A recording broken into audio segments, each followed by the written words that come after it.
bonjour à tous et toutes. Donc, je suis Françoise Marcus, directrice des relations entreprises et diplômée à Audencia, et je suis ravie de vous accueillir tous. Donc, ce soir, c'est une soirée à la fois de retrouvailles et une soirée de partage, puisque ce soir, il y a à la fois des personnes qui ont contribué au cahier sur l'hybridation des compétences, il y a également des diplômés et des partenaires de l'école. Donc c'est vraiment un mélange qui nous fait plaisir et on est heureux de vous réunir ce soir. Et nous aurons le plaisir aussi de diffuser cette soirée.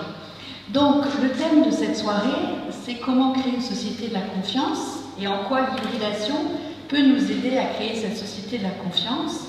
Et ce sujet nous a été directement inspiré par les travaux de ce cahier, la prospective RH. Vous en aurez un exemplaire à la fin de la soirée, mais pour introduire ce cahier, je vais vous présenter les protagonistes de cette réalisation qui nous a pris 18 mois.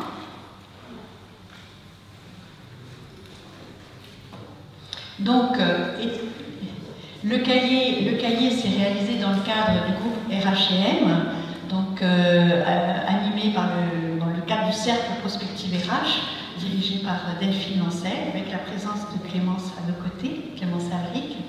Il y avait Gaëlle Roux, donc notre prospectiviste qui va animer la soirée. Et puis, il n'y a pas de cahier dans le cercle prospective RH sans leader. Et là, nous étions 3 co-leaders. Donc Sonia Bonnet, représentée Orange, Bernard Nebout, Manpower, et moi-même, représentant l'Alliance Centrale Audencia-Densa, c'est l'école d'architecture de Nantes.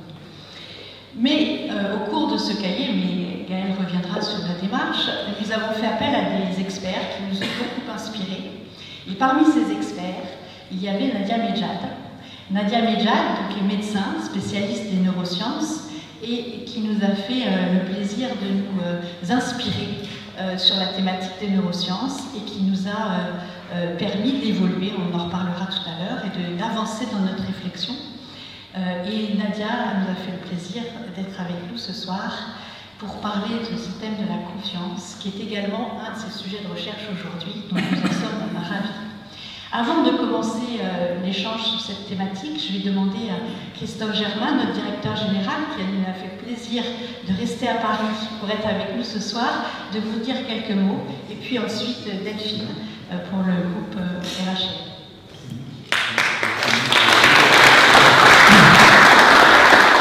Merci Françoise, le plaisir est bien évidemment partagé. Alors je vais essayer de dire simplement quelques mots. Alors en tant que directeur général d'Audencia, je suis très sensible à l'événement de ce soir, à l'organisation de l'événement de ce soir et à la production qui a été réalisée sur l'hybridation des compétences à plusieurs titres. En premier lieu, alors bien évidemment, l'hybridation des compétences touche directement à la problématique de l'évolution des métiers dans les entreprises de demain, mais je trouve que le cahier tel qu'il a été rédigé, il a une dimension supra. Une dimension supra qui, quelque part, nous emmène, et là les références qui ponctuent le cahier, les références à Gandhi, les références à Saint-Exupéry, au Minotaure, etc., ne sont pas pour me déplaire, c'est quelque chose qui fait référence aux humanités. Les humanités sont au cœur de l'ADN d'Audencia.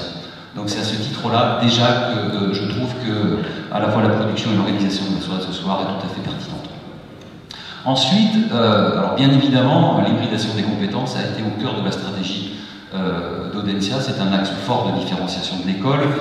Cet axe nous a conduit à lancer il y a plusieurs années l'Alliance qui est l'association entre 3 écoles, Audencia, l'école centrale de Nantes et l'école d'architecture de Nantes, pour développer des programmes, pour développer des activités. Nous avons également engagé des évolutions pour faire évoluer les programmes vers des doubles diplômes, des parcours double compétences, et tout ça dans l'objectif, dans l'idée que les frontières de l'école, aujourd'hui, doivent s'étendre à d'autres domaines qui ne ressortent pas directement du management, parce que c'est par la compréhension de plusieurs métiers, le développement de plusieurs compétences, l'appétence à l'autre, que demain les diplômés seront à même de relever les challenges qui leur sont proposés. Donc ça, c'est un élément qui est un élément fondamental, et nous continuons et nous continuerons à l'avenir à renforcer cet axe de différenciation qui, je l'évoquais à l'instant, est au cœur de toutes les discussions aujourd'hui. Est au cœur de toutes les discussions. Il y a un deuxième élément qui est important, c'est de signaler qu'il y a des valeurs qui sont inscrites au cœur de la mission de l'école. Il y en a une qui est l'innovation. L'innovation est étroitement associée à la notion de prospective. Et donc, la prospective qui a été engagée sur ce sujet, bien évidemment, correspond là encore à une valeur de l'école. Et puis enfin, au sein de la mission de l'école, il y a la notion de coopération. La notion de coopération qui est celle de l'ouverture à l'autre, la compréhension à l'autre, et le fait d'avoir la capacité de développer des relations de confiance avec les interlocuteurs avec qui on va travailler. Et là, je prie de croire que je suis bien placé pour savoir que c'est important, puisque ces 2 dernières années, j'ai travaillé en Chine avec des équipes chinoises, avec une institution chinoise, et on ne fait pas des choses, on ne développe pas des programmes, on ne développe pas des activités sans avoir préalablement gagné la confiance de votre interlocuteur. En grec, on dit qu'en théorie de régulation organisationnelle, il y a 2 grands modèles, il y a le modèle contractuel et il y a le modèle conventionnel.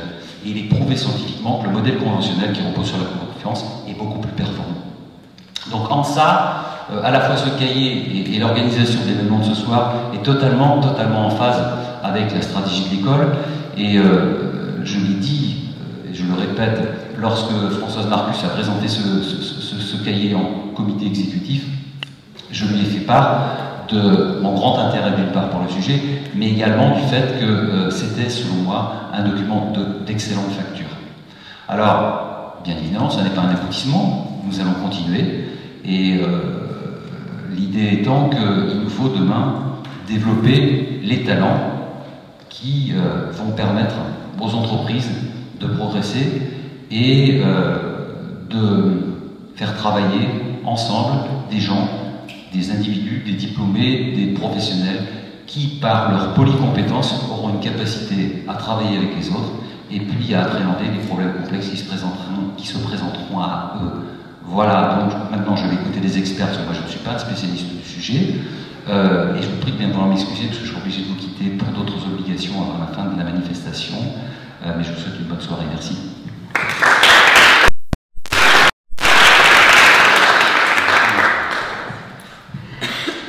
Bonsoir à toutes et à tous. Moi, je voudrais dire quelques mots simplement pour essayer de partager avec vous l'enthousiasme que j'ai ressenti dès les premiers instants quand on a initié ce chantier. Et le premier instant, c'était une conversation téléphonique avec Françoise qui m'explique un petit peu l'idée qu'elle avait derrière la tête.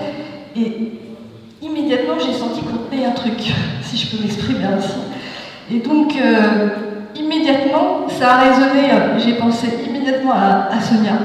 Et en effet, en une conversation, même pas et demie, une demi-conversation, l'enthousiasme était partagé et l'affaire, entre guillemets, était faite. Et pareil, avec l'équipe Manpower. Et puis, assez vite, je me suis dit, mais qui va être le prospectiviste? Et là, pareil, ça s'est imposé, c'était elle, qui a accepté évidemment immédiatement. Et ce que je veux vous dire par là, c'est qu'on a, au-delà de la qualité du cahier, et vous vous en rendrez compte effectivement, c'est vraiment, là on tient un vrai beau travail, c'est l'aventure humaine qu'il y a eu aussi avec ce groupe, donc le groupe initial, et qui s'est donc agrandi petit à petit de l'ensemble des membres. Et donc, ils ont vécu, et moi un petit peu avec du recul à travers eux, une vraie expérience humaine très forte, et ça, c'était génial.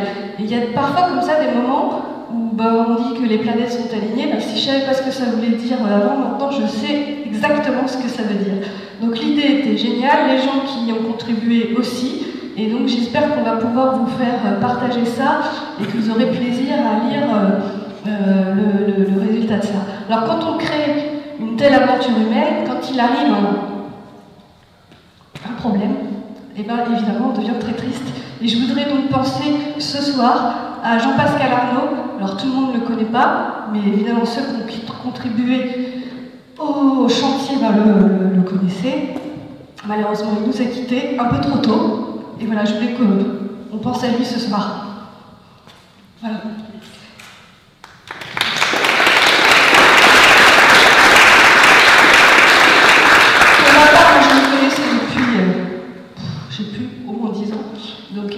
aussi. Et c'est un coup dur, et il nous manquera. Voilà, je voulais pas plomber l'ambiance, je voulais pas qu'on l'oublie. Donc je vous souhaite un excellent moment et je passe immédiatement la parole à Gaëlle. Sous un tonnerre d'applaudissements.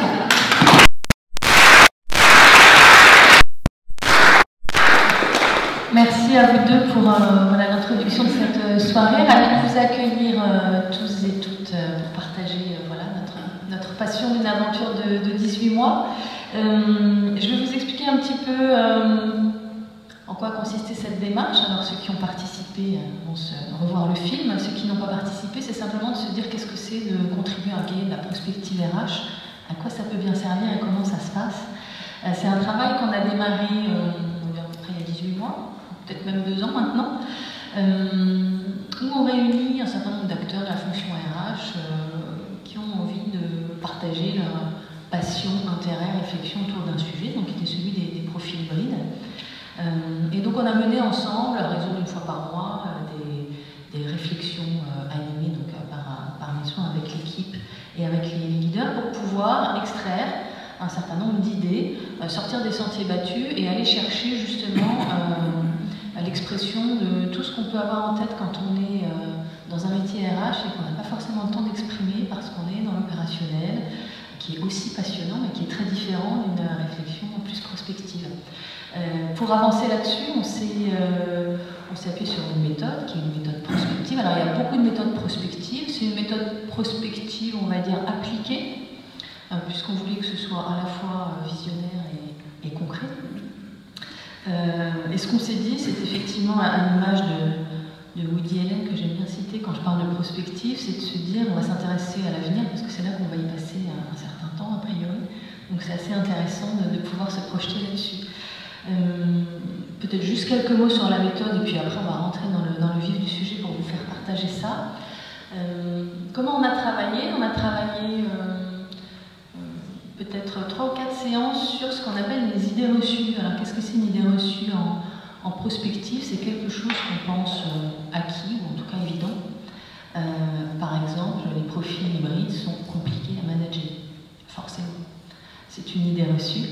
Le travail sur les idées reçues, c'est d'aller regarder en quoi c'est juste et en quoi ça pourrait peut-être être différent si on changeait de point de vue pour pouvoir ouvrir le champ de vision et réfléchir dans quelque chose qui est assez large. Donc on a identifié à peu près 200 idées reçues, on les a pas toutes traitées, on les a regroupées. On les a regroupées et on a traité des thématiques dont on va vous parler tout à l'heure.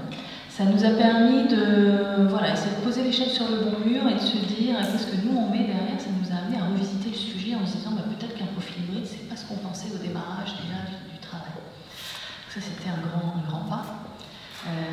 Et puis ensuite on a travaillé pendant 6 séances à l'aide d'experts dont Nadia sur ce qu'on appelle les facteurs de changement.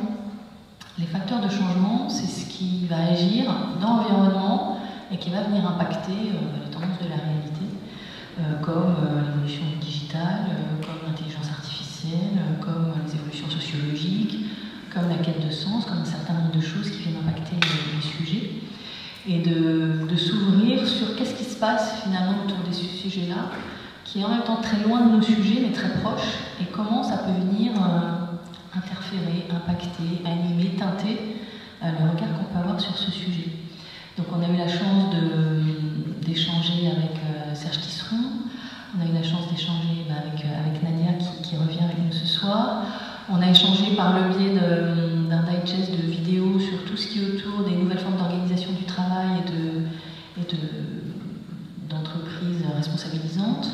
On a eu l'intervention d'une experte aussi d'Audencia sur tout ce qui est nouvelles modalités d'apprentissage, Madame Le Rendu, sur ces aspects-là. Donc c'était extrêmement enrichissant d'aller chercher loin sur ces sujets. Et puis une fois qu'on avait ouvert tous les chakras, si j'ose dire,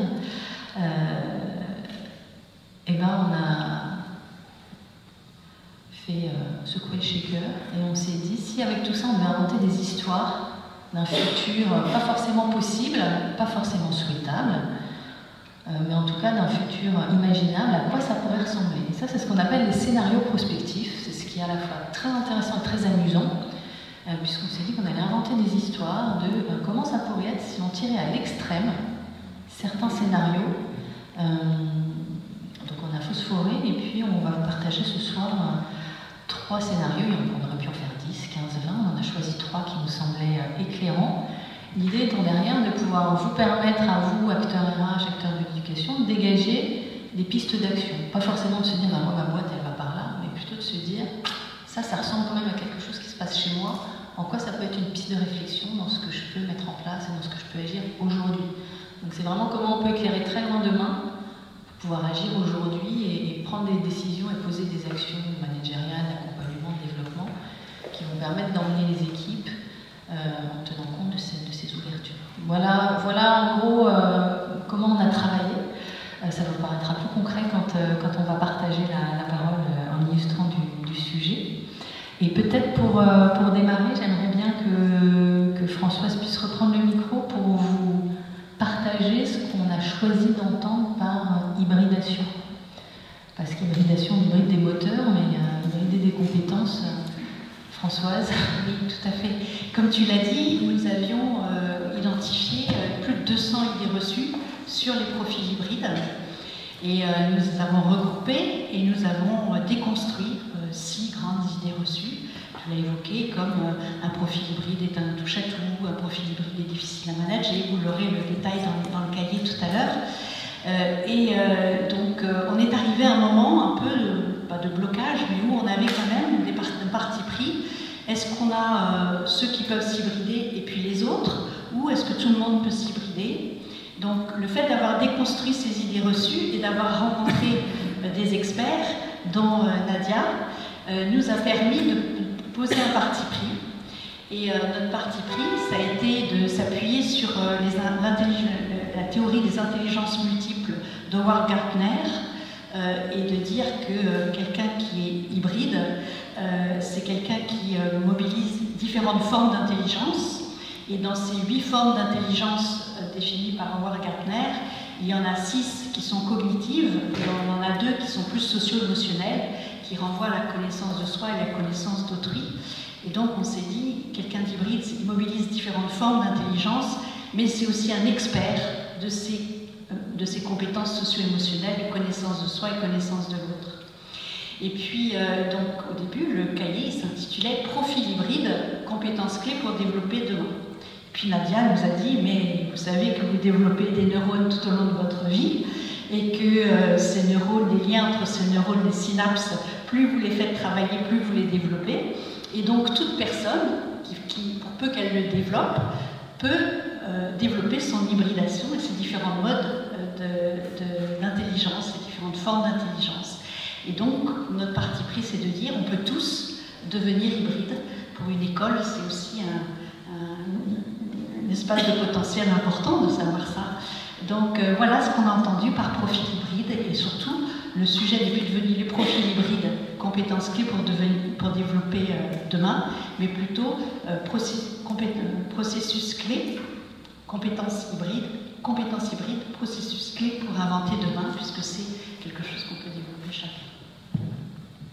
Oui, merci. Ça pose, pour ceux qui travaillent dans le domaine des ressources humaines, le sujet de la gestion des talents avec un T majuscule versus la gestion de tous les talents avec y a-t-il quelques talents ou tout le monde est-il talent dans l'entreprise et comment peut-on poser les sujets. C'est extrêmement intéressant pour éclairer ces sujets-là et du coup faire des choix aussi dans la façon dont on peut construire les politiques RH et amener les sujets. Je trouve que c'est vraiment très en résonance avec ces questions-là, en tout cas telles qu'on peut les recueillir chez les DRH. Une fois qu'on a fait ce parti pris de se dire effectivement que le processus d'hybridation pouvait concerner tout le monde, alors déjà c'est très rassurant, y compris pour nous qui étions plus seniors, on va dire, dans la gestion des équipes. Et puis on a examiné ce que j'appelais tout à l'heure les facteurs de changement. Et ce qui est intéressant, c'est qu'on puisse partager avec vous sur ce qu'on en a retenu dans les points les plus éclairants. Parce que même si ça nous a emmené très loin du sujet parfois et qu'on aurait pu faire un cahier sur un autre thème dans un sujet, parce que tous les sujets nous ont passionnés, c'est finalement de se dire plus on a été loin et plus ça nous a permis après de revenir dans le sujet et de se dire en fait cet angle-là, c'est très structurant pour les profils hybrides, pour l'hybridation des compétences. Et je pense que c'est important que vous partagez ça. Sonia, tu veux bien nous partager ces facteurs de changement? Oui, bonjour. Donc, c'est vrai que ça nous a pris 18 mois, c'était une belle gestation. Du coup, le bébé, je pense, est quand même assez abouti. Je pense qu'on en est tous assez fiers. Et ceux qui ont participé, voilà, au niveau des animations. Alors, au niveau de l'hybridation, effectivement, on a commencé à parler des facteurs de changement. Qu'est-ce qui pouvait vraiment impacter notre vision du monde dans les années à venir? Alors, on avait de multiples, et finalement, on a mis la focale sur 4 ou 5. Alors, il y en a certains qui vont vous paraître un peu, comment dire, un peu évidents. Je ne peux pas passer à côté de la robotique et de l'intelligence artificielle. Ce sont des sujets maintenant que j'approche encore plus près dans le domaine de la data notamment, puisque voilà, les data c'est l'or noir d'aujourd'hui et de demain, comme on dit, parce que c'est à partir de ces données qu'on va nourrir un certain nombre d'algorithmes et qu'on va favoriser ce qu'on appelle l'intelligence artificielle, c'est-à-dire cette fameuse capacité à simuler l'intelligence humaine. Alors, robotique, intelligence artificielle, on a eu le plaisir d'avoir Serge Tisseron qui nous a alerté, qui nous a émerveillés aussi sur les capacités de ces robots, mais aussi en nous disant attention quand même à une certaine fonction d'éthique qu'il va falloir conserver dans le domaine RH. Parce que les robots, contrairement à ce qu'on croit, n'ont pas d'empathie. C'est vrai, ils simulent beaucoup de choses, mais ils ne connaissent pas la douleur, ils ne connaissent pas le plaisir. On a le sentiment que, mais ce n'est pas le cas. Et si vous lisez un peu les écrits de Serge Tisseron, il vous parlera notamment de ces soldats américains qui vont à un moment donné protéger leurs propres robots parce qu'ils sont tellement attachés à leur robot, lequel est censé normalement les protéger eux, qu'ils ne veulent pas que leur robot soit détruit par un soldat adverse. Donc il faut passer par toute une déconstruction du robot, c'est-à-dire faire déconstruire le robot comme une arme en fait, pour qu'on comprenne qu'il n'y a pas, entre guillemets, derrière d'empathie possible. Donc une attention précise à avoir sur une complémentarité avec ce monde dans lequel on va vivre, une vraie hybridation technique du coup, mais respecter l'altérité de l'autre en fait, robot ou pas, et une vraie capacité à avoir à travailler ensemble. Si vous passez un de ces jours par la gare de Lyon, c'était mon cas la semaine dernière, vous allez avoir le plaisir de voir un petit robot Pepper au stand de la RATP. Alors, pour ceux qui ne connaissent pas Pepper, passez voir. C'est un petit robot qui est déjà installé et qui rend de menus services intéressants. Donc voilà, pour ce sujet-là, je vous renvoie plutôt à Serge Tisseron qui vous dira ça beaucoup mieux que moi. Mais en fait, ce qu'il faut surtout retenir, c'est énormément d'attentes au niveau de cette robotique. Airbus à Saint-Nazaire a déjà travaillé avec des exosquelettes, notamment un certain nombre de tâches qui vont être allégées. Des écrits de Bryn Johnson aussi, McAfee, si vous aimez un peu les écrits anglo-saxons, qui vont vous montrer qu'on passe à l'âge, la substitution après, on va dire plutôt du muscle à celui du cerveau, avec le fait que maintenant on va avoir un allègement de nos tâches cognitives, maintenant grâce aussi notamment à l'intelligence artificielle. Donc je ne vais pas développer ce point, ça fait à la fois rêver et à la fois peur. Nous on pense qu'on a plus de rêves que de peur à avoir, c'est la somme de tout progrès technique. Le progrès n'est jamais positif ou négatif, en tout cas les outils, c'est l'intention qu'on a avec, et l'avenir, quelque part, sera ce qu'on en fera. Donc une première variable de ce point de vue-là, où on voyait bien l'impact sur les hybrides, et cette idée qu'il va falloir savoir travailler avec. Demain, on va travailler avec un cobot, on va peut-être travailler avec un chatbot, et c'est des environnements de travail qui ne font plus partie de la science-fiction. Il nous appartiendra, entreprises et écoles aussi, de préparer les générations à ces mouvements-là.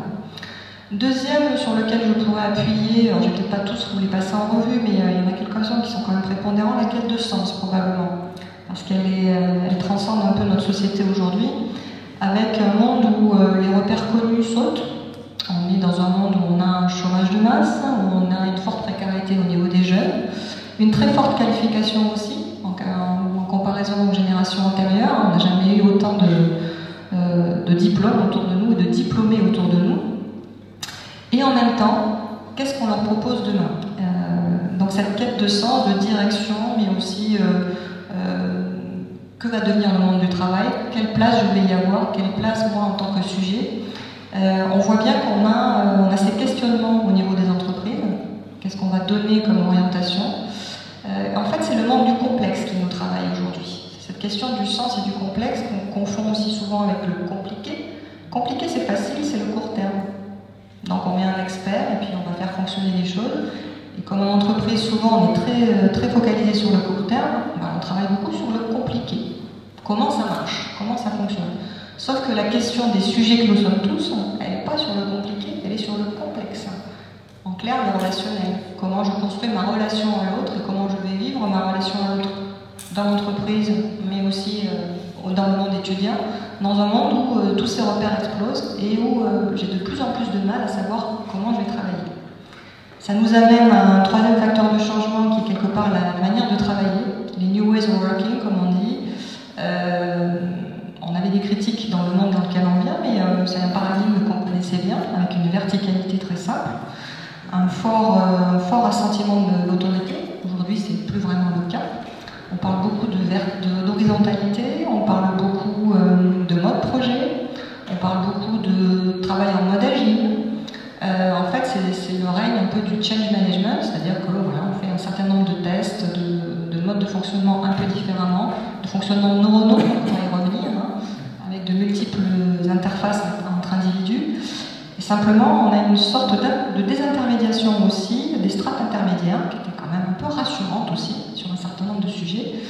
Alors les milléniaux sont plus à l'aise avec ces sujets-là, les étudiants souvent nous montrent le chemin, mais pour les plus aguerris d'entre nous, parfois c'est un peu surprenant, ces modes de fonctionnement, et donc il faut les accompagner, parce que le temps digital, certes, va beaucoup plus vite qu'avant, on résout des problèmes plus facilement. En revanche, le temps humain, c'est ce qui nous réunit ici, lui, il ne change pas. Notre temps de compréhension, d'appréhension et d'apprentissage reste le même. On a besoin de temps pour comprendre le changement, pour l'accepter et pour le mettre en œuvre. Et ça, c'est les acteurs de la formation, ce sont les acteurs RH qui sont un peu garants de ce temps long qui restera le temps humain.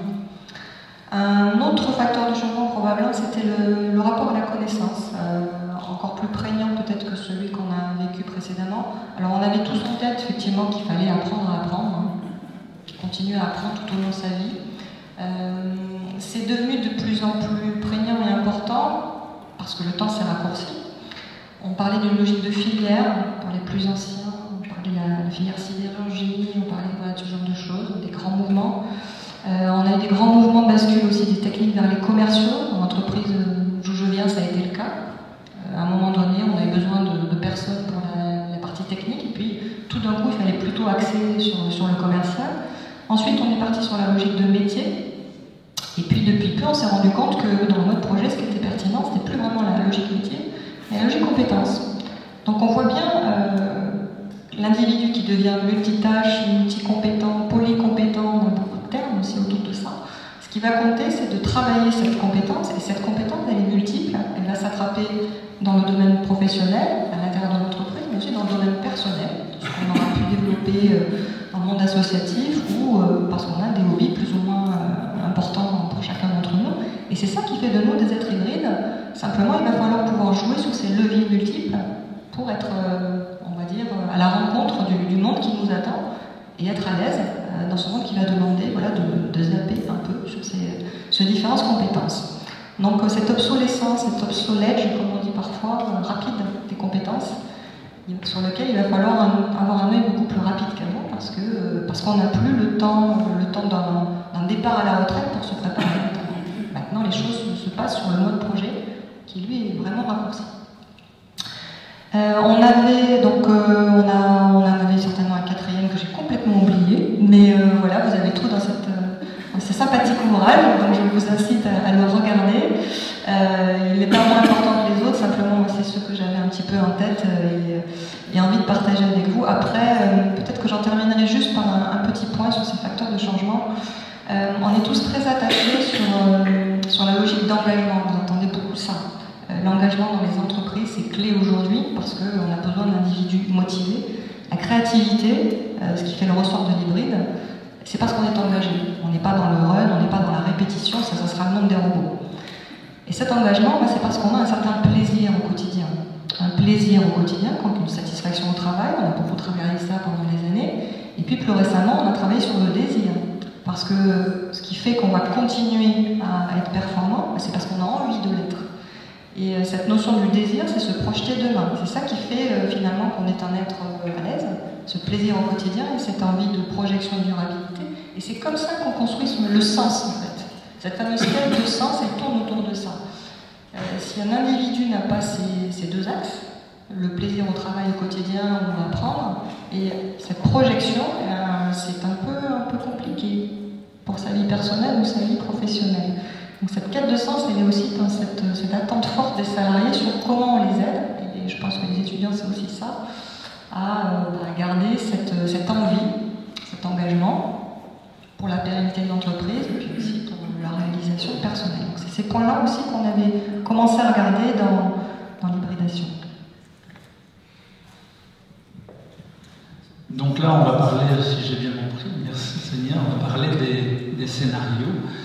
Alors je vais être volontairement incomplet et imprécis pour que vous ayez le plaisir de tout découvrir dans l'ouvrage, il faut absolument que vous le lisiez.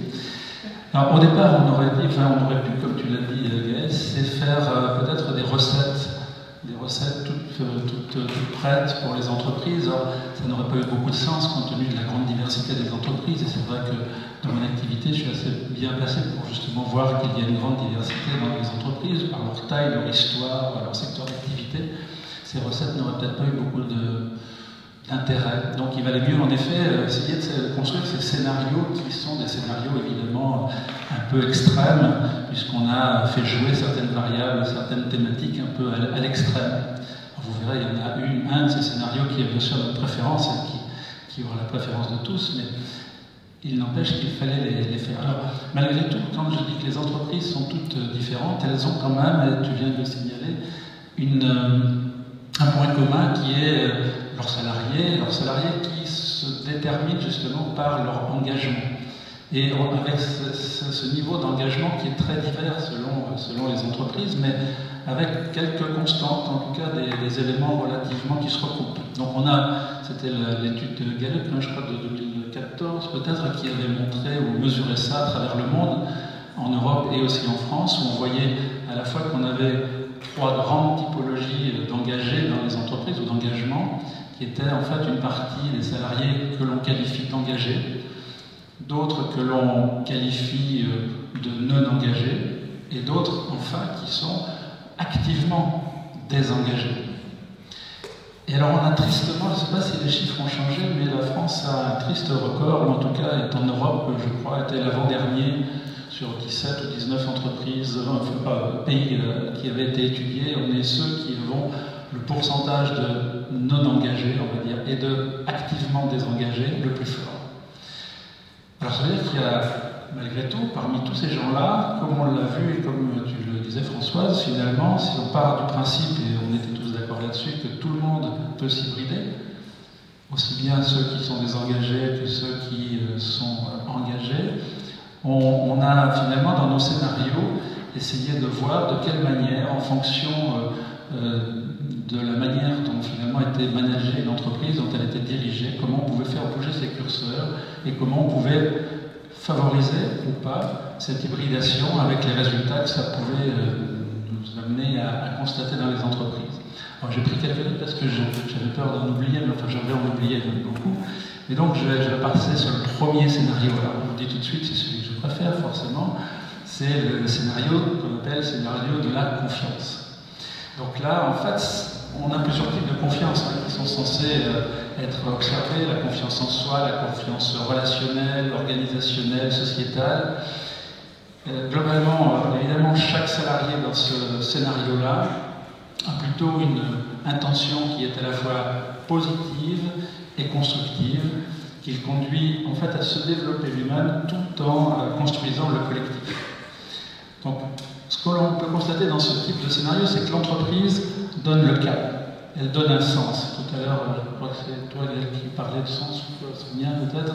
En tout cas, on parlait du sens, et là, l'entreprise donne le sens, elle est tournée vers l'avenir. Et on a aussi des managers qui sont finalement plus des facilitateurs qu'autre chose dans ce scénario-là. Et ces managers sont d'ailleurs eux-mêmes souvent le fruit, le résultat d'une hybridation qui est réussie. On a dans ces entreprises aussi une large place qui est faite à la culture, à la diversité. On organise par exemple des cycles de conférences ou toutes sortes de choses qui permettent aux salariés de s'épanouir et de s'ouvrir à d'autres sujets. Les parcours personnels des salariés sont encouragés avec une certaine liberté, et l'apport de la robotique, puisque là je crois qu'on se plaçait en 2040, hein, c'est ça, l'apport de la robotique qui sera évidemment réel dans tous ces scénarios, et n'est pas vécu du tout comme une menace par les salariés, mais plutôt comme quelque chose qui vient faciliter leur vie, leur donner peut-être parfois plus de temps, justement pour s'épanouir et s'enrichir, et donc enrichir à la fois leur entreprise. Et ce que l'on voit, c'est que, là encore, dans ce monde, chacun finalement est un peu le pilote de sa destinée, mais en accord avec ses propres valeurs. Et les salariés vont tirer la légitimité de leur action dans la conscience qu'ils ont de l'intérêt conjoint de l'entreprise et de leurs clients. Donc voilà, c'est un peu un monde idéal, hein, si on le regarde sous cet angle. Alors le deuxième scénario est un peu différent, il est même assez différent, c'est celui que l'on a qualifié de scénario de la survie. Donc là, on est, alors vous verrez, c'est vraiment quelque chose qu'on rencontre nulle part, c'est une entreprise dont la logique financière et la rentabilité à court terme domine. Aucun exemple comme ça en tête. Il n'y a pas de vision claire de l'avenir dans ces entreprises, il n'y a pas de cap clair, il n'y a pas de sens qui soit donné réellement à la stratégie de l'entreprise. Là, l'entreprise va là où elle pense pouvoir faire à court terme le plus de profit possible. Donc, si on regarde le sujet sous l'angle des ressources humaines, là, le recrutement, moi je le qualifie d'utilitariste, c'est-à-dire qu'en fait, on veut trouver les bonnes compétences tout de suite, pour l'instant T, sans jamais se soucier finalement de ce que ces compétences peuvent éventuellement donner en se développant vers un avenir qui de toute façon semble ne pas intéresser l'entreprise et sa stratégie. Donc forcément dans ce cas-là il y a peu ou pas d'investissement en formation et l'emploi finalement est précarisé parce que finalement on n'a pas d'intérêt commun entre l'entreprise et les salariés. Donc là le rôle du manager il n'est pas là pour être facilitateur, il est là pour mettre en œuvre cette adéquation entre des besoins immédiats et des compétences qui sont disponibles. Quant à la présence des robots, elle peut être évidemment importante dans ces entreprises, puisque finalement elle va pouvoir amener des gains de productivité, essentiellement ce genre de choses, mais il n'y a aucun cadre éthique qui est posé et aucune stratégie qui associe finalement les salariés à cette présence de la robotique et de l'intelligence artificielle. Donc forcément, c'est vécu par les salariés comme un danger réel, comme finalement il y a plus qu'un danger, c'est une concurrence claire pour les salariés. Et donc on avait même relevé que dans nos discussions que si jamais le robot à un moment ou à un autre tombait en panne, c'était plutôt une opportunité, un plaisir, voire une revanche des salariés contre la machine. Donc là, ici, on a un réflexe, c'est pour ça qu'on l'a qualifié ainsi, un réflexe de survie. Chaque personne est centrée sur sa capacité finalement à se maintenir à son poste et ne cherche à développer que les compétences qui lui sont immédiatement utilisables. Et alors, je notais que l'avenir n'est jamais certain, mais enfin là, on a essayé quand même d'y aller, en se disant on va faire un troisième scénario carrément plus sombre encore. Ce scénario, c'est celui de la défiance. Alors là, tout à l'heure, je disais, l'avenir n'est pas clair, la stratégie n'est pas claire. Là, par contre, c'est extrêmement clair. C'est-à-dire que là, le pilotage de l'entreprise est quasi totalitaire. On n'a aucun dialogue, aucune écoute de la part des dirigeants. Et généralement, il y a une petite nomenclatura qui se crée autour de ces dirigeants-là, qui font corps avec le dirigeant, mais les salariés ne sont absolument pas intégrés dans la stratégie ou dans le pilotage de l'entreprise. Donc là, tout ce qui est robotique, l'intelligence artificielle sont vécus par l'entreprise finalement comme ce qui va pouvoir succéder à la présence humaine dans l'entreprise, ou en tout cas, même on peut avoir un pilotage des salariés par la robotique ou par l'intelligence artificielle. Donc c'est une situation qui est extrême et qui est noter que c'est un puissant moteur en fait, qui peut déclencher les profils hybrides assez fortement, qui vont mobiliser finalement leur énergie, non pas pour eux-mêmes et l'entreprise, mais contre l'entreprise à laquelle ils ne sont absolument pas en capacité d'adhérer. Donc dans le meilleur des cas, on va trouver là, par exemple, des lanceurs d'alerte. Alors le lanceur d'alerte en soi, ça peut être très bien, simplement il peut aussi scier la branche sur laquelle il est assis, en tout cas ça peut être vécu comme ça, si c'est fait dans un esprit finalement de revanche ou de vengeance quelque part, mais ça peut aller beaucoup plus loin, il peut y avoir des comportements hostiles et violents. La violence, ça peut être quelque chose qui se tourne vers l'entreprise, mais aussi vers soi-même. Donc là, on trouvera des symptômes de burn-out, de bore-out, des suicides aussi dans les entreprises, qui évidemment sont les cas les plus extrêmes. Donc voilà, ça on a voulu se faire peur un petit peu, alors vous allez pouvoir aller voir tout ça dans l'ouvrage qui, encore une fois, vous est fortement recommandé. En tout cas, moi, ce que je faisais comme réflexion en relisant nos scénarios, c'était que finalement, on part à chaque fois d'une entreprise lambda et on se rend compte que l'importance de la direction et du management d'une entreprise peut vous produire le pire comme le meilleur. Donc c'est peut-être une des leçons à tirer de tout ça aussi. Quelle responsabilité. Merci pour ce teasing quelque part des scénarios. Alors effectivement, la confiance, la survie ou la défiance, tout est possible et probablement un petit peu de chaque. En tout cas, effectivement, en les relisant de nos expériences passées, on peut se retrouver quand même un petit peu dans chaque, y compris dans le troisième, même si c'est peut-être le moins souhaitable. Ce qui est intéressant, c'est pas de se faire peur, c'est plutôt d'aller justement en se disant si on pousse au bout du bout, à quoi ça pourrait ressembler, ça fait un peu de science-fiction aussi, c'est ça qui est sympathique dans la démarche, et de se dire qu'est-ce qu'on en retient, qu'est-ce qu'on fait pour éviter ou qu'est-ce qu'on fait pour provoquer et comment on peut comprendre certaines réactions aussi individuelles et managériales face à des situations qui peuvent être soit une logique de survie, de se dire en gros je joue pour moi, scénario du milieu, moi d'abord je joue pour moi, c'est ma carte et ma logique et on est dans le terme, et ça se comprend et parfois on peut même l'encourager et dans certains contextes pourquoi pas. Défiance, ça dépend contre quoi. Et puis confiance, évidemment, c'est le scénario préféré des DRH, mais je pense pas que, j'espère pas que en tout cas, pour pouvoir intégrer l'individuel et le collectif et le collectif et l'individuel. Donc ça c'est intéressant d'aller explorer ça pour vous. Et comme c'est un scénario qui nous a particulièrement emballé, disons-le, on a trouvé intéressant de revisiter cette thématique de la confiance avec tous les apports récents qu'on peut avoir de cette plasticité et de ce formidable engin quelque part qui est notre cerveau. Et pour ce faire, on a proposé à Nadia d'aller éclairer cette thématique de la confiance et de l'hybridation par les connaissances qu'elle peut nous apporter sur le sujet. Donc quelques mots pour présenter Nadia. Nadia Medjad est médecin, elle est également coach et son expertise très précise, c'est la neuropédagogie. Donc on est vraiment sur un domaine des neurosciences précis. Elle va prendre le temps de vous expliquer ce que c'est et de vous partager effectivement en quoi la confiance vue du cerveau peut être et un levier et un résultat du processus d'hybridation. Voilà, je te passe la parole. Merci Gaëlle.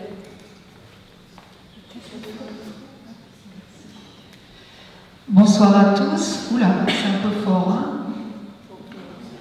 Je vais retirer un peu.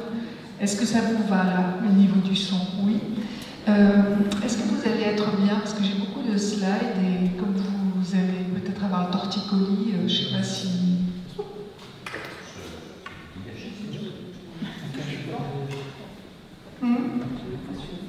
Non, c'est pour vous. Hein, donc, est-ce que vous voyez les deux écrans? Oui. Est-ce que vous m'entendez bien? Parfait. Donc nous allons pouvoir démarrer dans de bonnes conditions. Est-ce que je suis dans la caméra? Parce qu'il y a beaucoup de... Nous sommes filmés. C'est bon? Parfait. Alors la neuropédagogie, c'est une science émergente qui se trouve au croisement des neurosciences, de la pédagogie et de la psychologie. Alors, en quoi ça consiste? Ça consiste à se dire qu'après tout, si on en connaît un peu plus sur le fonctionnement du cerveau, chacun d'entre nous, eh bien, on va pouvoir utiliser ces connaissances pour être à la fois plus performant et plus heureux, parce que c'est le cerveau qui commande tout ça. Alors, un mot d'abord sur mon parcours. J'ai passé 20 ans en entreprise où j'ai managé des équipes, notamment à l'international, et j'ai eu l'occasion donc de me pencher sur les enjeux du management en entreprise d'un point de vue manager, mais aussi d'un point de vue médecin, puisque je suis médecin au départ et la santé au travail, c'est quand même un enjeu très fort. Et je voulais rebondir sur l'étude Gallup à laquelle vous avez fait référence, parce que si la France est en queue de peloton, comme vous l'avez dit, c'est peut-être lié au fait qu'elle est aussi en queue de peloton en matière de stress. Et quand on lit le rapport européen sur le stress au travail, qu'est-ce qu'on lit? On lit une responsabilité probable d'un certain nombre de facteurs, notamment du management. Donc ça me permet de rebondir sur la conclusion de la responsabilité des managers. Et le management à la française est décrit dans ce rapport européen comme un management autoritaire, basé sur les rapports de force et niant l'émotion. Voilà, donc on va prendre tout ça en compte pour voir comment est-ce que la confiance va pouvoir émerger de tout ça. Alors on dit que le XXIe siècle est le siècle du cerveau, et pourquoi? Parce que nous disposons de nouvelles technologies extrêmement pointues qui ont fait faire un bond à la connaissance sur le cerveau ces dernières années. Vous voyez à gauche une IRM fonctionnelle, c'est une sorte de scanner qui permet d'étudier le cerveau de façon absolument très puissante, je vais vous montrer comment. Et à droite, vous avez une technique qui permet quasiment d'aller allumer, éteindre des neurones pour voir à quoi ils servent, qu'est-ce qui se passe quand on les empêche de fonctionner, qu'est-ce qui se passe quand on rallume les neurones.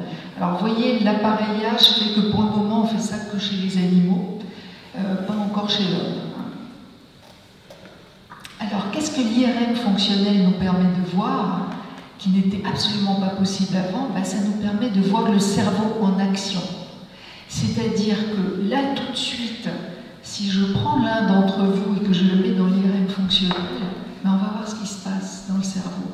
On va voir peut-être que quelqu'un est en train de calculer un bénéfice, je ne sais pas, ses impôts. On va voir que quelqu'un d'autre est en train d'avoir des émotions, peut-être de la colère, peut-être de l'ennui. Et on va voir toutes sortes de choses qui se passent et qui nous permettent aujourd'hui de savoir si une personne est consciente ou pas, par exemple quand elle est dans le coma. On peut demander à une personne dans le coma, additionner 2 et 2 et voir si la zone des mathématiques s'allume. Donc vous voyez, on voit des choses extrêmement précises. On peut aller voir la douleur aussi. Avant, quand une personne disait j'ai mal, c'était abstrait. Aujourd'hui, on peut aller voir la taille de sa douleur dans son cerveau. Et on peut aller voir des choses qui nous intéressent beaucoup pour le sujet d'aujourd'hui. On peut aller voir le raisonnement, comment une personne raisonne. On peut aller voir ses émotions. On peut aller voir la motivation, parce que récemment, on a identifié le circuit de la motivation. Et on peut aller voir ce qui se passe quand une personne se sent en confiance, ou au contraire, quand elle ne se sent pas du tout en confiance, ou très peu. Et c'est tout ça qu'on va voir ensemble. Ici, vous avez une coupe du cerveau de profil. Vous voyez, c'est un peu comme si je me mettais de profil, qu'on coupait le cerveau en deux là, dans ce sens-là, et qu'on regardait à l'intérieur. Vous voyez, il y a 3 zones. Vous avez le centre exécutif qui est derrière le front. C'est là qu'on raisonne, qu'on fait toutes nos tâches exécutives. Vous avez les 2 branches bleues qui sont le centre de l'apprentissage. Ce sont les hippocampes du cerveau. C'est ce qui nous permet d'apprendre, de mémoriser.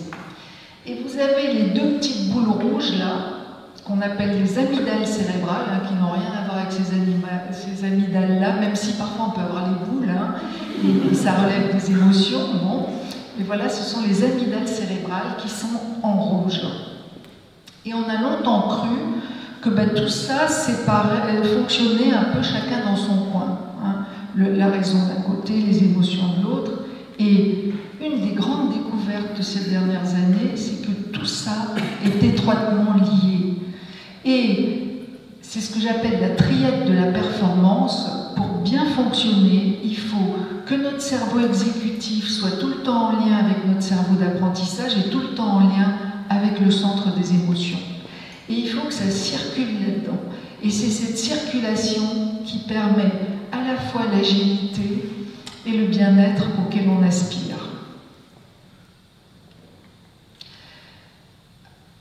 Je reviens un instant en arrière. Vous voyez, le cerveau exécutif et le cerveau de l'apprentissage, je les ai mis tous les deux en noir, hein, et j'ai mis les émotions en rouge. Pourquoi? Parce que l'exécutif et le centre de l'apprentissage fonctionnent tout le temps main dans la main. Ils sont toujours d'accord, ces deux-là. Par contre, ils peuvent venir s'opposer aux émotions. Et comment ça se passe? C'est ce qu'on appelle la bascule des émotions.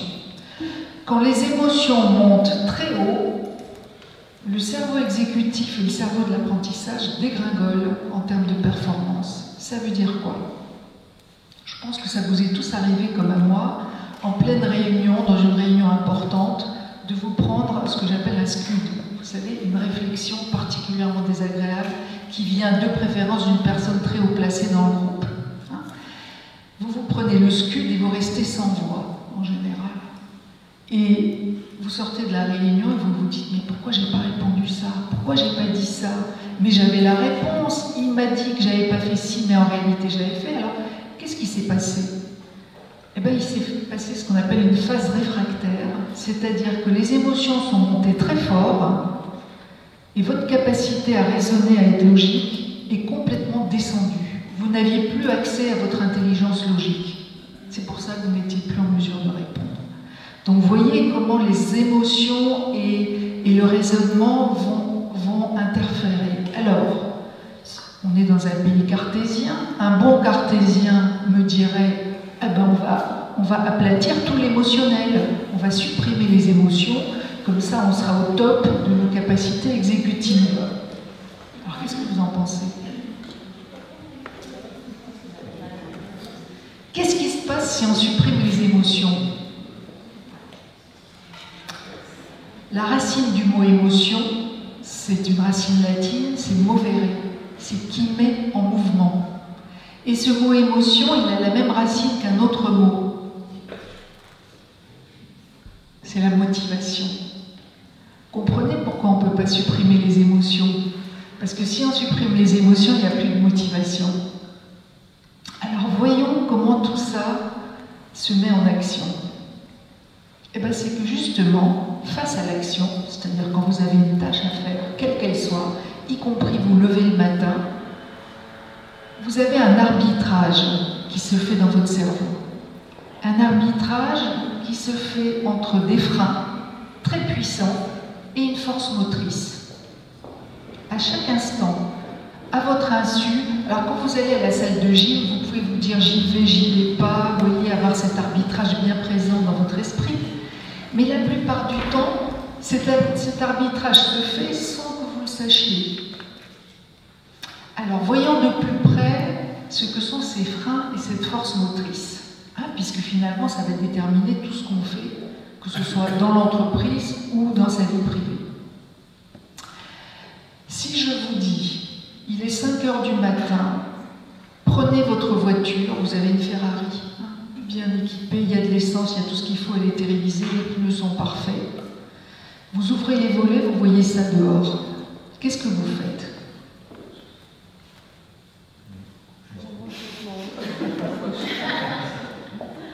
On n'a pas envie de foncer dans l'action, vous êtes d'accord? Eh bien oui, parce qu'il y a des freins. Et ces freins, de quoi s'agit-il?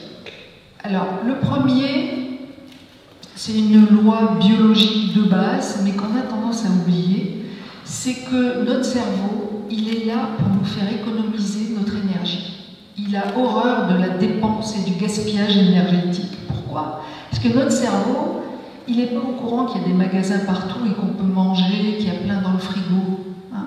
Notre cerveau, il est comme au temps où on était dans une nature hostile. Il ne savait pas quand il aurait son prochain repas.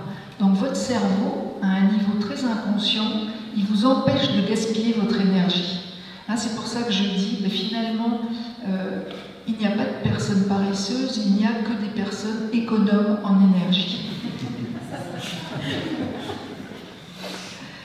Voilà, parce que notre cerveau est particulièrement écologique dans son fonctionnement. Donc, à chaque fois qu'il y a un effort à faire, le cerveau freine.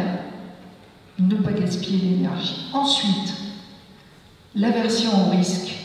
Pourquoi est-ce que vous n'aviez pas envie de prendre votre voiture devant ce paysage noir et plein de brouillard? Parce que votre cerveau est là pour vous maintenir en vie. C'est sa mission numéro 1. Pour vous garder en vie suffisamment longtemps pour que vous ayez le temps de vous reproduire et de faire grandir vos petits.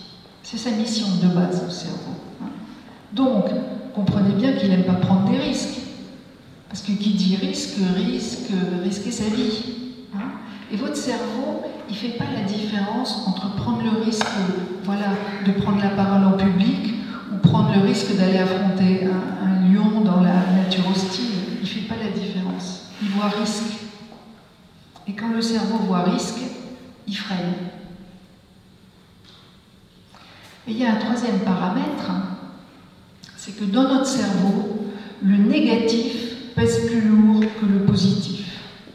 Est-ce que vous avez déjà été dans une réunion où tout le monde est sympa sauf une personne?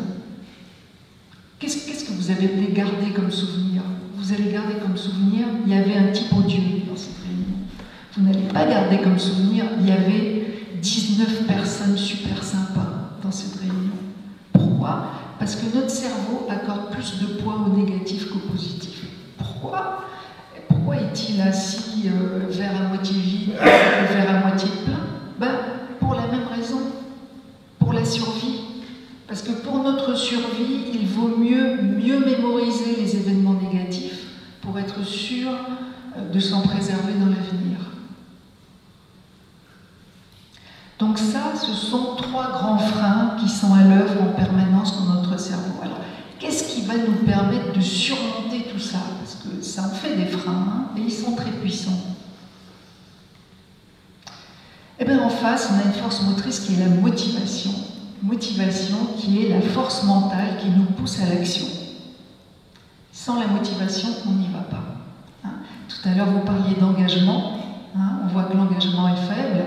Voilà, en science, on ne parle pas d'engagement, ce n'est pas un terme scientifique, on parle de motivation. Il y a un type de motivation qui joue un rôle très grand. C'est ce qu'on appelle la motivation autodéterminée. Et vous voyez, je vous ai mis une coupure de journal qui est très ancienne, c'est pour ça qu'elle est un peu floue. Cette femme a été la première femme à traverser l'Atlantique Nord en 1932. Quand on revient un peu en arrière, traverser l'Atlantique Nord en 1932 quand on est une bourgeoise qui vit confortablement, c'est étonnant, hein, parce que regardez, gaspillage énergétique, c'était pas gagné hein, sur le plan de l'énergie. Aversion au risque. Qu'est-ce qui a fait qu'elle a pu surmonter cette aversion au risque qui était réelle? Le négatif pèse plus lourd que le positif. Il risquait davantage de lui arriver des histoires négatives. On est en 1932, hein. On est compte? Alors, qu'est-ce qui a fait que cette femme, elle y a été quand même? Eh bien, c'est un niveau supérieur de motivation qui est caractéristique de l'humain. Alors, niveau supérieur dit niveau inférieur. C'est quoi le niveau inférieur? Le niveau le plus bas de la motivation, c'est ce qu'on appelle la carotte et le bâton. Et la carotte marche un petit peu mieux que le bâton. Le bâton ne marche pas bien. Voilà, mais il y a un niveau supérieur de motivation qui est celle-là. Et elle se caractérise par 3 dimensions. Et c'est là qu'on va retrouver le lien avec la confiance. Première dimension, l'autonomie. C'est moi qui ai décidé de le faire. Ça, c'est énorme. dans la motivation. Et vous voyez tout de suite, autonomie, confiance, il y a un lien direct. Plus on donne d'autonomie à une personne, plus elle va être motivée à faire ce qu'elle a à faire. Alors, je précise à chaque fois que autonomie ne veut pas dire anarchie totale. C'est autonomie au sein d'un cadre. Parce qu'on va voir, le cadre, il est très important pour un autre aspect. Il est même vital pour rassurer le cerveau. On va le voir après. Deuxième pilier de cette motivation autodéterminée, c'est le gain de compétences. L'humain est profondément motivé par le fait d'être un peu meilleur aujourd'hui qu'hier et de savoir que demain, il sera encore un peu meilleur, encore plus performant. Ben, là, quand on parle de confiance, ça fait quoi sur la confiance d'être de plus en plus performant, de plus en plus compétent? Ben, ça nourrit la confiance en soi. Hein? Et il faut avoir confiance en soi pour faire confiance en l'autre. C'est pour ça que tout est lié. Troisième pilier de cette motivation autodéterminée, c'est l'appartenance sociale. C'est le fait d'appartenir à un groupe. Et ce groupe, il est caractérisé par des objectifs clairs, hein, dont vous parliez aussi, une vision, le partage de valeurs, parce qu'en général, quand je rejoins un groupe, c'est qu'on a les mêmes valeurs. Et vous voyez tout de suite là où arrive la confiance. Ben, je fais confiance aux gens qui m'entourent parce qu'on va dans la même direction tous ensemble. Et puis, je fais confiance aux gens qui ont les mêmes valeurs que moi, puisque ce que je trouve important, ils vont le trouver important aussi. Alors vous allez me dire, c'est pas toujours le cas. Eh ben non. On va aller plus loin par rapport à ça. Confiance et performance. Il y a une méta-analyse qui a été faite, justement dans le domaine de la neuropédagogie, qui montre que pour obtenir une performance maximale en termes d'apprentissage, que ce soit les mathématiques, que ce soit en langue, que ce soit au travail, hein, parce qu'on apprend tous les jours, hein, à la vitesse où ça change, on est en apprentissage permanent. Que ce soit pour les enseignants, pour les managers, pour les leaders, la confiance est un déterminant majeur de la performance. Et dans le cadre des enseignants, c'est là-dessus que la méta-analyse a été faite. Elle joue un rôle supérieur à l'expertise. C'est-à-dire qu'il vaut mieux avoir un prof moyen en tant qu'expert, mais en qui vous avez confiance, qu'avoir le top du top de l'expertise dans le domaine dans lequel vous apprenez, mais avoir en face de vous une personne qui ne vous inspire pas confiance. Si vous repensez à un prof ou à un manager que vous avez adoré, ce n'était pas forcément le cadre du groupe en termes d'expertise.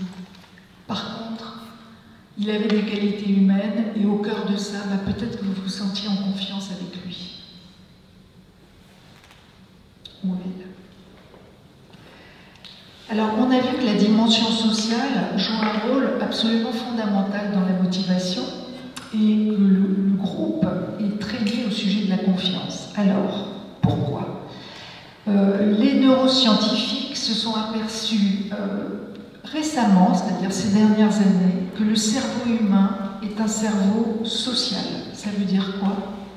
Ça veut dire que contrairement à ce qu'on nous a fait croire, vous savez, dans la pyramide de Maslow, hein, où on met l'alimentation, les boire, manger, la sécurité, blablabla, puis l'accomplissement tout en haut, c'est tout à fait faux.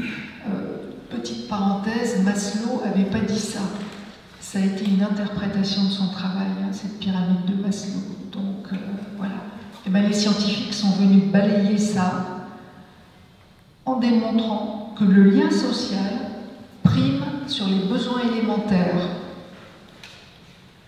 On va être beaucoup plus performant et heureux si on a tous la faim au ventre, mais qu'on est content d'être ensemble, et qu'on sait qu'on peut compter les uns sur les autres, que si on a le ventre bien rempli, mais qu'on n'a aucune confiance en son voisin et qu'on ne sait pas si on peut lui tourner le dos.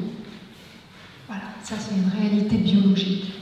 Et ce cerveau social, c'est sa puissance qui a assuré la suprématie totale de l'homme sur le reste des espèces.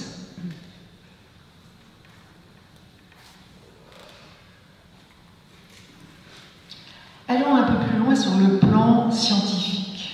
Un peu plus loin, ou plutôt, venons compléter l'image.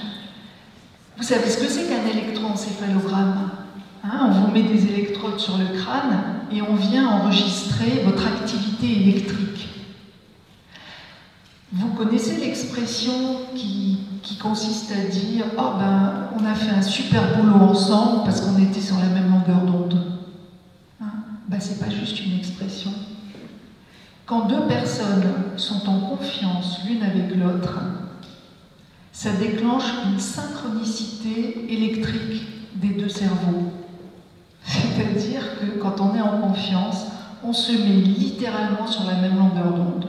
Et ça permet une vitesse d'exécution et, puisqu'on parlait de bien-être au travail, de plaisir, ça crée une émotion. Ça fait surgir une émotion. Vous savez ce que c'est, cette émotion? C'est la joie. Quand vous prenez un groupe de personnes qui font des choses ensemble et que vous vous mettez un petit peu à distance, vous allez entendre les gens rire. Et si vous regardez pourquoi ils rigolent, vous allez voir qu'il n'y a pas eu forcément des blagues ou des choses marrantes.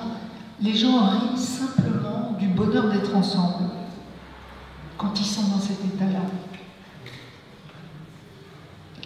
Alors, il existe aussi, pour compléter l'image, une neurobiologie de la confiance.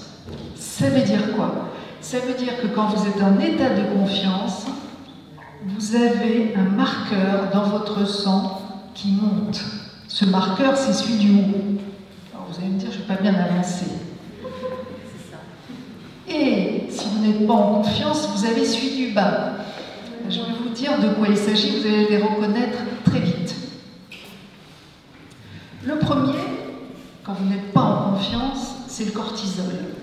Alors le cortisol, soyons clairs, on en a besoin, c'est ce qui nous donne notre énergie, c'est ce qui nous aide à nous lever le matin. D'ailleurs, on a un pic de cortisol à 7 h du matin pour nous aider à démarrer notre journée. Seulement le cortisol, c'est comme la glycémie. Vous savez, le taux de sucre dans le sang. Il faut ni trop ni trop peu. Et le cortisol, quand il y en a trop, ça s'appelle un état de stress chronique. Et qu'est-ce qui se passe quand il y a trop de cortisol dans le sang? Eh bien, c'est comme si on prenait des comprimés de cortisone. Vous avez déjà pris de la cortisone en comprimé? Vous avez déjà vu quelqu'un qui a pris de la cortisone? Vous savez, on leur dit de ne pas manger de sel. Vous savez pourquoi? Voilà, parce que ça fait gonfler la cortisone.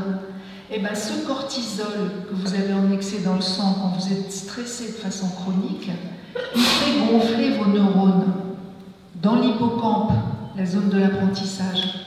Et ces neurones éclatent si ça continue trop longtemps. Et du coup, on a la zone de l'apprentissage qui rétrécit dans le cerveau. Alors, heureusement, parce qu'on est quand même tous très stressés, et la France étant que de peloton en Europe, il y a un antidote. C'est la deuxième molécule. L'antidote, je l'ai mis en titre, c'est l'ocytocine. Alors, qu'est-ce que c'est que l'ocytocine? Au départ, on a cru que c'était uniquement l'hormone qui était produite par les mamans qui allaitaient leur enfant qui venait d'avoir un bébé. Moi, quand j'ai fait mes études de médecine, on m'a dit, voilà, l'ocytocine, c'est chez la mère et l'enfant, voilà. Pendant l'allaitement, s'il y a allaitement, ou pendant les premiers mois. Et on s'est aperçu que tout le monde en a de l'ocytocine. On en produit tous. Chez la jeune maman, c'est là qu'il y en a le plus. C'est au sommet. C'est pour ça qu'on l'a appelé l'hormone du lien, ou parfois on l'a appelé l'hormone de l'amour aussi. Cette ocytocine, nous la produisons toutes, tous.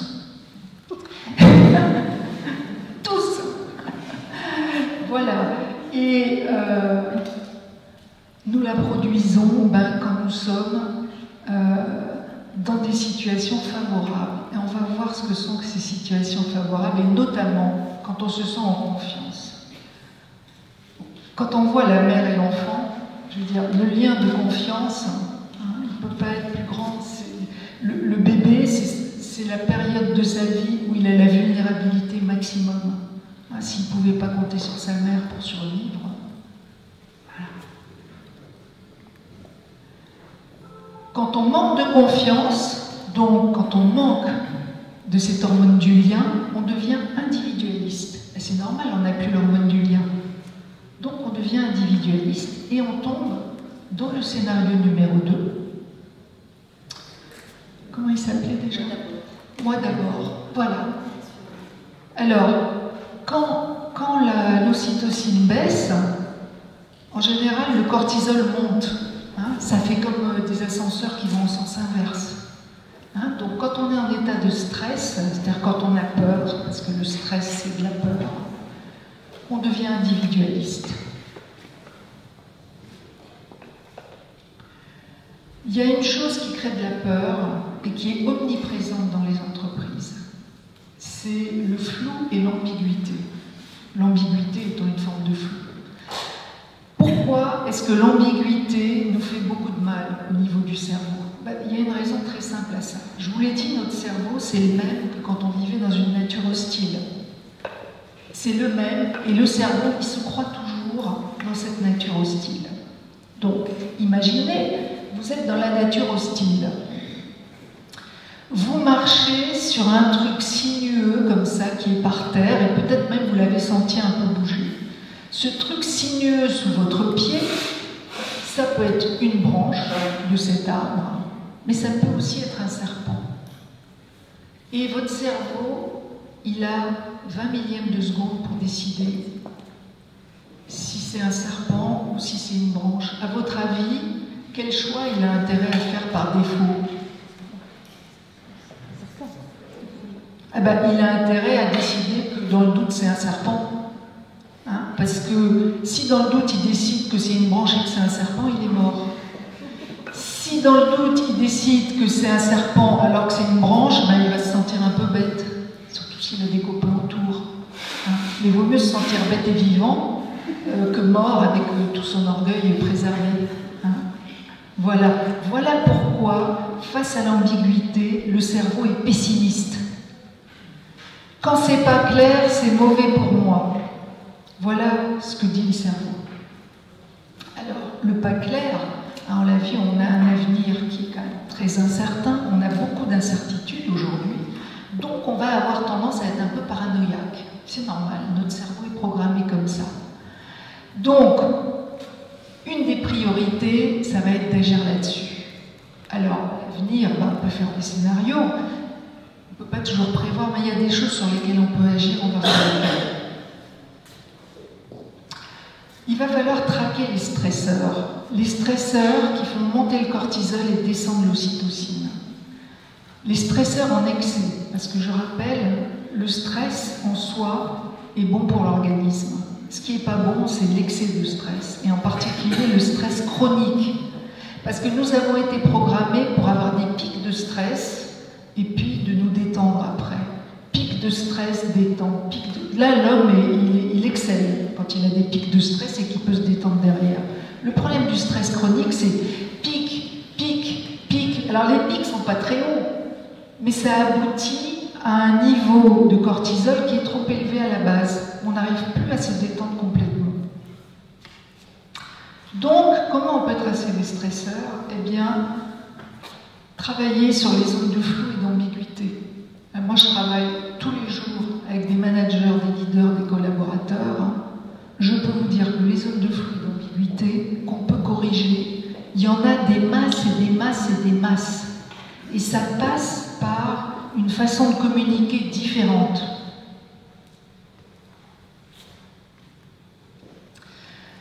Un climat de compétition interne est très mauvais pour notre état général. Parce que qui dit compétition dit disparition de la solidarité, donc disparition du groupe.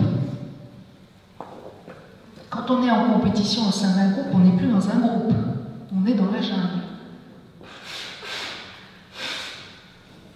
Peur de l'erreur. Hein, on a vu dans les freins, notre cerveau a une aversion au risque. Donc, il faut réduire la peur de l'erreur qui est massive, en particulier dans notre culture. Puisque dans notre culture, l'erreur est systématiquement sanctionnée. Et ça commence à l'âge de 3 ans. Heureusement que le gamin qui apprend à marcher, on ne lui colle pas une baffe à chaque fois qu'il se casse la figure. Sinon, il ne serait jamais debout. On attend qu'il ait quelques années de plus pour commencer à lui coller des baffes à chaque fois qu'il fait une erreur. Non, mais c'est dramatique, hein. Et quand on a peur, on arrête d'explorer l'environnement. Ça veut dire quoi? Ça veut dire, vous prenez un animal, vous lui faites peur, il va rester comme ça. Il n'est plus curieux en train d'explorer ce qui est son état naturel. Si vous voulez des gens créatifs, capables d'innovation, il va falloir les rassurer. Parce que s'ils ont peur, la curiosité disparaît. La priorité quand on a peur, c'est de se protéger. Et ce qui est lié à la peur de l'erreur, c'est la peur d'être jugé, d'être critiqué, d'être rejeté. Parce que notre cerveau social, il a un coût. C'est que c'est tellement important pour nous d'être intégrés au groupe et d'avoir notre valeur dans le groupe. C'est pour ça qu'on supporte très mal les critiques et qu'on est tellement sensible à l'opinion des autres. C'est pas parce qu'on est des gens archi-susceptibles. C'est parce que nous avons un cerveau social qui est programmé pour que nous fassions attention à ce que les autres pensent de nous. Et nous y sommes extrêmement sensibles.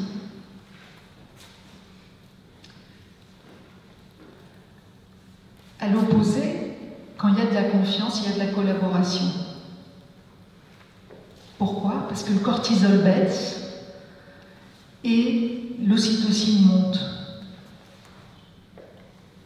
Alors, qu'est-ce que c'est qu'un environnement favorable à la confiance et donc à la collaboration? Ben, ça va être l'image en négatif de ce qu'on vient de voir. Hein. Ça va être clarifier le cadre et les zones de flou. Parce que moi, très souvent, quand j'interviens sur des situations complètement bloquées, on commence à démêler les chevaux. Et il y a toujours un moment où je pose une question, alors celle-là, elle est sûre d'arriver, c'est, mais finalement, c'est quoi les règles du jeu entre vous, là, pour régler ce genre de situation, ce genre de problème? Et là, quel que soit le niveau, hein, il y a un grand silence. Parce que des règles, soit elles sont anciennes, on ne les applique plus, soit il y en a des nouvelles mais pas partagées, soit il y a des règles partagées mais pas appliquées. Voilà, il y a souvent un manque de clarté sur les règles du jeu, du collectif.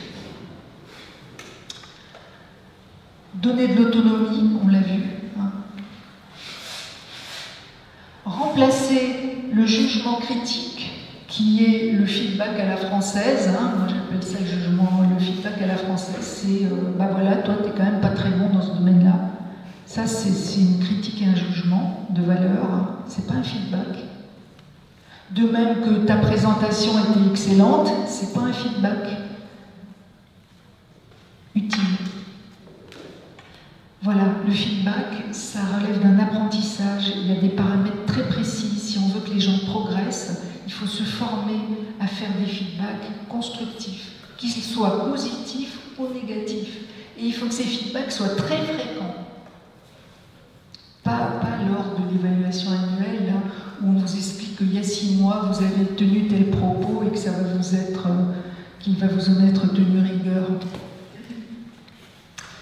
Et enfin, favoriser la dimension sociale.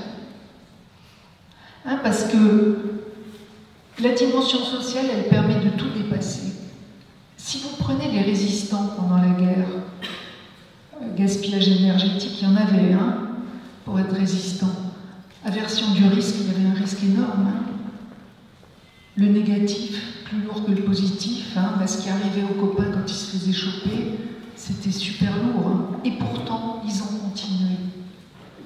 Et du coup, vous voyez, les résistants, ils me font penser au 3e scénario de l'entreprise totalitaire. Qu'est-ce qui peut se passer dans une entreprise entreprise totalitaire, ben c'est un groupe qui va partir en résistance, qui va dire non, on ne va plus tolérer ça. On va s'organiser ensemble et ils vont monter au front. Vous alliez dire quelque chose? Voilà, absolument, une mutinerie. Voilà. C'est pour ça que le projet de scénario est plus positif que le deuxième. Tout à fait. Enfin, je dis tout à fait, peut-être. Ça reste ouvert à débat. Hein, on va en discuter tous ensemble. Alors, j'en arrive à la fin. Alors, tout ça, la confiance, on est tous d'accord, c'est super important. On a vu que pour le cerveau, ça conditionne tout le fonctionnement du cerveau, un fonctionnement efficace. Ça conditionne l'agilité et le bien-être au travail. Maintenant, comment on fait, hein, parce que c'est plus facile à dire qu'à faire. Eh bien, créer un climat de confiance, avoir confiance en soi, avoir confiance en l'autre, ça relève de ces fameuses compétences socio-émotionnelles.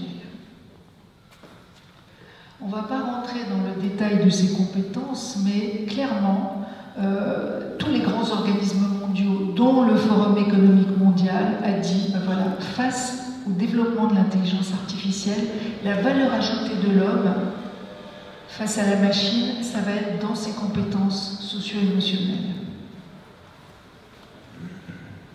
Et la bonne nouvelle, c'est que ces compétences-là, elles s'apprennent comme toutes les autres.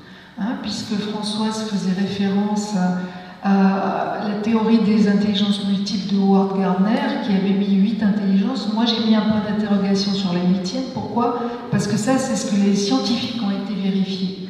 Les scientifiques ont trouvé des réseaux de neurones particuliers pour 7 compétences sur les 8 de Gardner. Hein, alors vous avez une compétence musicale, visio-spatiale, ça c'est comment on se retrouve dans un labyrinthe. Vous avez kinesthésique, c'est l'agilité du corps ou des mains. Vous avez linguistique et logico-mathématique, ça c'est les 2 types de compétences qu'on nous enseigne à l'école. Et bien aujourd'hui, les compétences que l'on va devoir développer, c'est les 2 que j'ai mis en rouge. Intrapersonnel, comment j'ai confiance en moi et comment je développe ma confiance en moi et ma connaissance de moi-même pour pouvoir mieux être en relation avec les autres dans l'interpersonnel. Et donc, grâce à ces neurones, effectivement, qui développent des connexions jusqu'à la fin de nos jours, ce sont des compétences qui s'acquièrent. Alors, la bonne nouvelle, pour ceux qui sont un peu plus âgés que les plus jeunes, c'est qu'au fil de la vie, ces compétences-là augmentent. De façon, on va dire, c'est pas de façon naturelle. Pourquoi? Parce que si on tire un peu les leçons de l'expérience, c'est un peu comme apprendre une langue dans un pays en ne faisant que circuler dans la rue. Au bout d'un moment, on va comprendre un certain nombre de mots, on va réussir à se débrouiller. Mais c'est quand même pas pareil que d'avoir un vrai apprentissage d'une langue. Donc il y a des gens qui sont naturellement doués, en général parce qu'ils ont eu un modèle éducatif qui a favorisé ça. Il y en a qui le sont moins, mais tout le monde peut apprendre.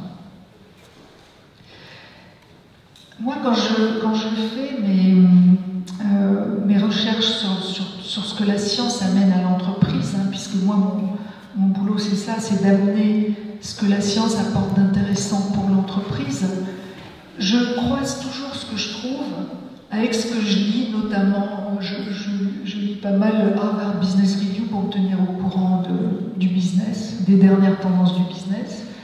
Et dans une étude qui s'appelait la connexion entre la confiance des salariés et la performance financière des entreprises, vous comprenez pourquoi ça m'a interpellée, j'ai trouvé cette phrase, bon, on va le dire en français, la confiance est la chose qui change tout. Et un niveau de confiance élevé augmente la vitesse et réduit le coût dans toutes les relations, toutes les transactions, toutes les interactions.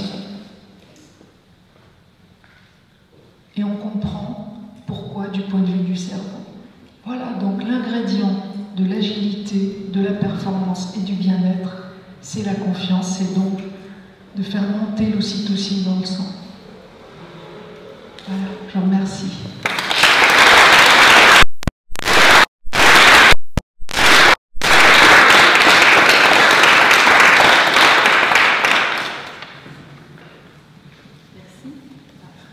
Merci Nadia, très intéressant. Ça peut se provoquer artificiellement ou faire monter l'ocytocine dans le sang? Oui, on a fait l'expérience de faire des sprays. Il y a un spray nasal d'ocytocine. Quand on pulvérise de l'ocytocine dans le nez des gens, ils deviennent subitement plus gentils. Donc pour tous les managers sur notre bureau, un petit spray d'ocytocine. Ce soir, on n'a que le cahier, on n'a pas le spray. Donc on a grand plaisir à être ensemble, ça se provoque naturellement, la communication d'artifice. Pour certains, pour y connaître, ça peut être utile, c'est moi qui ai des trucs. Notre rêve de plaisanterie, est-ce que vous avez des questions à profiter, peut-être prendre une ou deux questions, oui madame?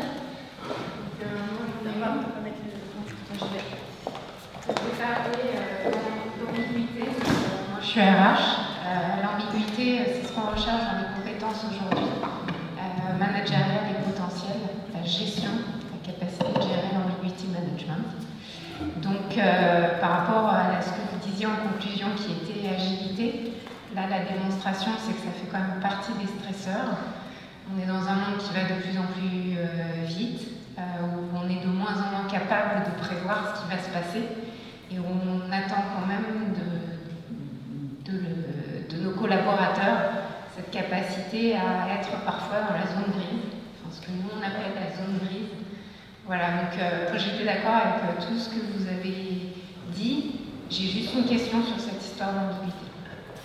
Alors, mais c'est très juste ce que vous dites. Gérer l'ambiguïté, c'est une nécessité, puisqu'il y a toute une part d'ambiguïté sur laquelle on ne peut rien, qui est ce qui nous attend demain. Maintenant, l'idée, c'est de ne pas en rajouter. Et quand bon, moi j'ai passé 20 ans dans l'entreprise, quand on rentre, moi quand je travaille avec mes clients, quand on rentre dans les causes de stress, elles sont en grande partie liées à des choses qui ne sont pas en lien avec l'avenir et ces grandes incertitudes que nous partageons tous. C'est plutôt, je ne sais pas bien ce que mon manager pense de moi, je ne suis pas sûre que, j'ai l'impression, voilà. Vous savez que il y a une grande étude qui a été faite aux États-Unis sur les causes de chute de la motivation.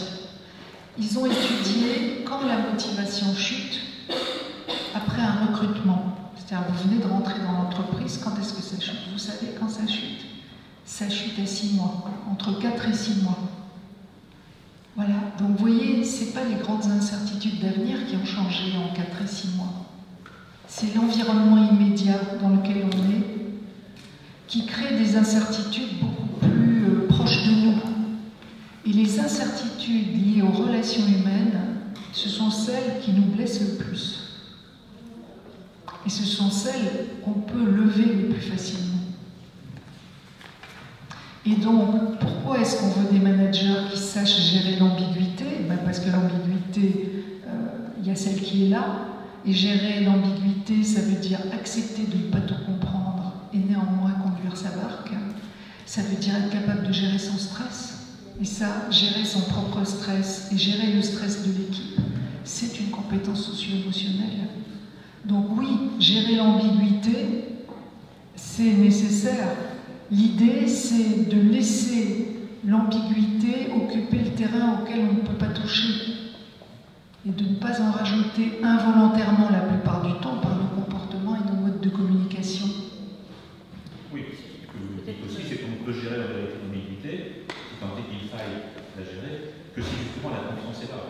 Si la confiance est là, en moi et dans le système, je peux accepter un certain degré d'ambiguïté, une certaine complexité de l'ambiguïté. Si la confiance n'est pas là, la moindre incertitude devient effectivement un risque.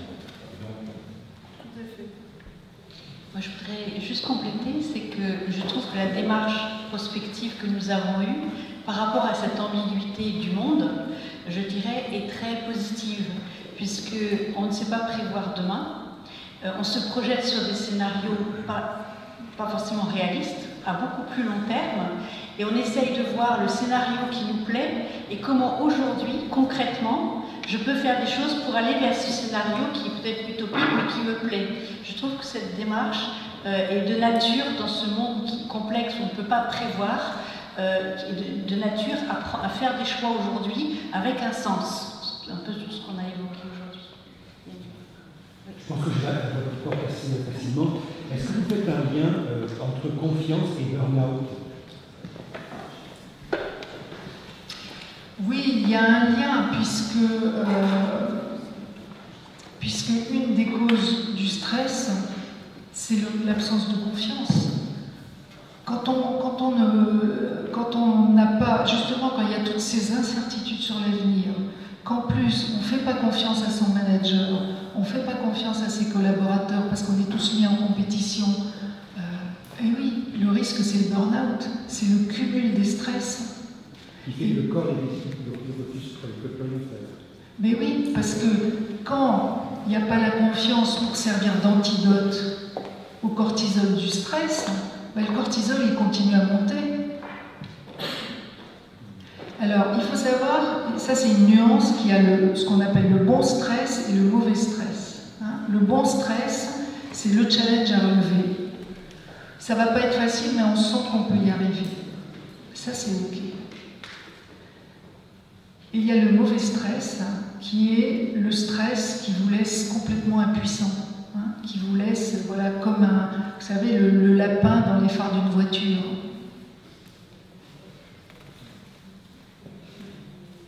Donc il y a un lien, effectivement.